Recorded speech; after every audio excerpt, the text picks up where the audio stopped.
정치권도 북한의 도발과 계속되는 위협을 예의주시하고 있습니다.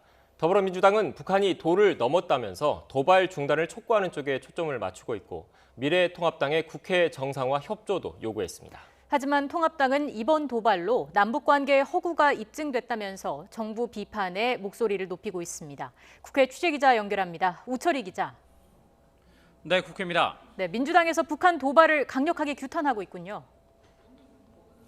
네, 이해찬 대표와 김태년 원내대표 등 민주당 지도부는 최고위원회의에서 일제히 북한 도발에 대한 규탄 입장을 쏟아냈습니다. 먼저 이해찬 대표는 북한의 도발은 한반도 평화에 역행하는 처사이자 금도를 넘어선 행위라면서 도발을 중단하고 대화에 나서라고 촉구했습니다.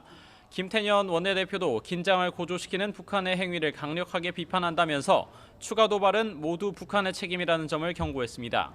민주당은 또 정부의 강력한 대응을 주문하면서 상임위원장 선출로 가동을 시작한 국방위와 외교통일위 등을 통해서 국회 차원의 대응 방안도 논의한다는 방침입니다. 동시에 통합당을 향해서는 보이콧, 그러니까 상임위 참여 거부를 멈추고 국회 정상화에 협조하라고도 압박했습니다. 민주당은 원래 오늘 국방위 전체 회의를 열어 현안 보고를 받고 향후 대응 방안도 논의할 예정이었습니다만 정부의 대응 시간을 줄 필요가 있다, 이런 차원에서 열지 않기로 했습니다. 이런 가운데 정보위 간사로 내정된 민주당 김병기 의원은 지난해 10월부터 북한 도발이 예고됐던 상황인데 국가정보원이 문재인 대통령에게 희망 섞인 보고를 한 것은 아닌지 의심스럽다고 정보당국의 부실 대응을 꼬집었습니다. 네, 이런 가운데 통합당은 문재인 정부의 대북 정책 비판에 대해서 날을 세우고 있는 것 같습니다. 네, 통합당은 북한 도발에 대해 규탄하면서도 문재인 정부의 잘못된 대북 유화 정책의 실패 또 총체적 파산 선고라는 점에 초점을 맞추고 있습니다. 동시에 나름의 대응 방안 논의에도 나섰습니다.